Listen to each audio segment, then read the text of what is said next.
हमारे जो प्रधान, सीधे मुद्दे की बात करी जाएगी, हमारे जो प्रधानमंत्री जी हैं 12-13 सालों में उनको बहुत मजा आता है हर कुछ दिनों पर जनता को लाइन में खड़ा कर देने के लिए, कभी नोटबंदी के लिए, कभी गैस के लिए, कभी पेट्रोल के लिए, कभी बेरोजगारी के लिए। मतलब इनका ये अगर कहें कि शक्ल कहेंगे, कोई भी अगर आप सवाल आने वाला होगा या लगेगा कि पार्लियामेंट में विपक्ष किसी मुद्दे को लेके घेर रही है, तो कुछ ऐसा कर देना कि सारा का सारा ध्यान लोगों का उस पर चला जाए। अब जाहिर सी बात है कि मिडिल क्लास फैमिली या जो हिंदुस्तान की जनता है या आवाम है, तो पहले तो रोजी रोटी सेहत इसको देखेगी, बाद में इनके मुद्दे पर जाएगी। तो मुद्दे से कैसे भटकाना है, ये हमारे प्रधानमंत्री जी इसमें जबरदस्त कलाकार है। चाहे नोटबंदी का आलम हो, चाहे अभी जो गैस की किल्लत हुई है, किल्लत है नहीं है ये तो सरकार को पता है, लेकिन जो हम जूझ रहे हैं, जो आम जनता जूझ रही है, इससे तो साफ दिख रहा है कि किल्लत बड़े पैमाने पर है। और सिर्फ ये गैस का ही मामला नहीं है, पेट्रोल डीजल सब के बारे में ये चर्चा आ रही है कि 20 दिन का है, 25 दिन का है। मतलब एक तरह से ऐसा पैनिक बनाया जा रहा है कि मामला सिर्फ पेट्रोल डीजल का नहीं है। ठीक है, आप साइकिल से चल लीजिएगा, आप गाड़ी छोड़ दीजिएगा खुद से, ठीक है, मान लिया इस बात को, देश हित में अगर यही करना है तो हम ये भी कर लेंगे। लेकिन पता है उसका असर और कहाँ कहाँ जाता है? खाद्य पदार्थ पे जाता है, दाल चावल आटा सब्जी और जो जरूरत की चीजें होती हैं, मेडिसिन, हॉस्पिटल, इन सब चीजों पे इसका असर जबरदस्त पड़ता है। और जब इस सब पे असर पड़ेगा तो मार कहाँ जाती है? महिलाओं पे। क्योंकि खाना तो खाना है, बच्चों को स्कूल तो भेजना है, कोई बीमार पड़ेगा तो इलाज भी कराना है। तो हमारे प्रधानमंत्री जी को जो हम दाल चावल आटा जो बेसिक चीजें हैं, छोड़ दीजिए कि हाँ हम क्या लैबोरेटरी यूज करते हैं अपना कि लविश लाइफ जीने के लिए हमको क्या क्या लग्जरी चाहिए, उसको हटा दीजिए। लेकिन जो दिनचर्या में हमको चाहिए होता है, दूध है, बिस्किट है, छोटे बच्चों की चीजें हैं, ये सब जो अभी आसमान छू रहा है, इसका जिम्मेदार कौन होगा? पहले ही महंगाई कोई कम है? पहले ही महंगाई अभी अगर 12 सालों में देख लें तो हमें लगता है कि 500-600% लगभग बढ़ गई है। आपको याद है कि सरसों तेल हम लोग कितने में खरीदते थे 2012-14 में? याद होगा, हमको लगता है कि 70 साल लग गया था 30-35 रुपये से 70-80 रुपये आने में, लेकिन सिर्फ 12 साल के बाद 70 रुपये से 170 होने में, 180 होने में। इसी तरह से हर चीज के दाम को देख लीजिए, चाहे दाल को देख लीजिए कि अरहर की दाल, मसूर की दाल आम आदमी के पहुंच से बाहर हो गया। ये चीज आज से नहीं कर रहे हम लोग, हर कुछ दिनों पर इस चीजों की क्राइसिस होती है और हम लोग इस मुद्दे को लेकर के आते हैं, क्योंकि ये आम जनों से और खास करके गृहिणियों से जुड़ा हुआ मुद्दा है। लेकिन अभी फिर झगड़ा कहाँ हो रहा है, युद्ध कहाँ हो रहा है?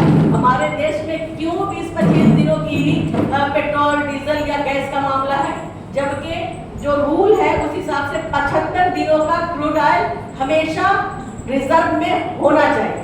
फिर आप ये धोखा किसको दे रहे हैं? बिहार के, हिंदुस्तान की आवाम को, बिहार की जनता को, या यहाँ के लोगों को जो जिनको आप इधर मुद्दे से भटका रहे हैं? कोई आपसे ये ना सवाल पूछे कि स्टेफन फाइल में किसका किसका नाम आ रहा है, कोई आपसे ये ना पूछे कि और भी जो बड़े कड़े मुद्दे हैं हिंदुस्तान में अभी, जिसके लिए ज्वलंत मुद्दे, जिसके लिए विपक्ष आपको घेरता है या जो विपक्ष आपसे सवाल करता है, तो उन मुद्दों से भटकाने के लिए आपने अभी सबको एक लाइन में खड़ा कर दिया। मेरे घर में भी गैस नहीं है, अभी जब यहाँ आए तो पता चला है कि हमारे आश्रम में भी गैस नहीं है, तो जिससे एक बेसिक चीज जो चाय नहीं बनेगी। हमको लगता है कि आप लोग सब अभी गैस के लिए परेशान होंगे। अभी न्यूज आ रही है कि एक गैस अगर आज आप सिलेंडर लेंगे तो आप 27 दिन तक दूसरी बुकिंग का नहीं कर सकते। मान लेते हैं जिसके परिवार में ज्यादा लोग होंगे, वो कहाँ से कैसे करेंगे? एक सिलेंडर 25 दिन चलता है क्या, अगर ज्यादा परिवार वाला घर होगा तो? अब कहाँ आएगा लोग? फिर तो आ जाएगा लकड़ी जलाने में, लकड़ी कहाँ से लेकर के आएगा? फिर लकड़ी, या फिर मतलब पूरा हौज पौज करके आप मिला जुला करके आम आदमी को, मिडिल क्लास को आप फिर से एक क्या कहेंगे, खाने पीने की चीजों में इतना उलझा देंगे, जिंदगी जीने के लिए इतना उलझा देंगे कि वो आम आदमी कोई सवाल या कोई सोच ही नहीं रख पाएगा कि सरकार अभी कर क्या रही है। क्योंकि आम आदमी तो अपने बच्चों को, अपने परिवार को ही देखेगा। वो कहते हैं ना कि इतना उलझा दो, इतना परेशान कर दो कि इनको सांस लेने के अलावा ही यही लगे कि यही विकास है, यही तरक्की है कि हम दाल रोटी खा रहे हैं, अरे हाँ नहीं सिलेंडर मिल गया, अरे यार सब एक दूसरे को फोन करके पूछ रहा है तुम्हारे घर में सिलेंडर है, तुम्हें मिला, तुम्हें नहीं मिला। मतलब अभी अब कोई ये सवाल नहीं कर रहा है कि बेटा इम्तहान में क्या होना है, या एग्जाम जो अभी 12th का चल रहा है उसके मैथ के, आप CBSE के मैथ के पेपर में अगर स्कैन कर रहे हैं तो वो स्कैन में क्या आ रहा है, जो छोटे छोटे बच्चे 12वीं क्लास के बच्चे स्कैन कर रहे हैं उसमें QR कोड दिया हुआ है, जैसे ही उसको स्कैन करेंगे आप वो क्या क्या दिखने लगता है वो नहीं पता। तो ये सब सवाल कोई ना करे, ये सब सवाल में कोई ना उलझे इस तरह की चीजों में, बस इनको उलझा दो इतना, रोजी रोटी और दवा बच्चे, बस इसी में आम आदमी परेशान रहे। कांग्रेस पार्टी खास करके बिहार प्रदेश महिला कांग्रेस अध्यक्ष होने के नाते हम लोग ये मांग करते हैं, दिल्ली में भी हमारा बड़ा प्रदर्शन हुआ है, हमारे राष्ट्रीय अध्यक्ष ने बड़ा प्रदर्शन किया है कि पेट्रोल डीजल और फिर लगाए गए जो अधिक कर है उसको हटाया जाए, गैस की आपूर्ति आम लोगों के लिए सुलभ किया जाए, और भी जो जिस तरह से खाद्य पदार्थों की महंगाई है उसको कंट्रोल किया जाए, हर आदमी को सहूलत से सामान मिल जाए, और महंगाई से प्रभावित जो लोग हो जा रहे हैं उनके लिए क्या सरकार सोच रही है, हर क्लास है हिंदुस्तान में, हर तरह के लोग हैं, तो उनके लिए क्या सरकार सोच रही है उसको इमीडिएट हम लोगों को बताएं।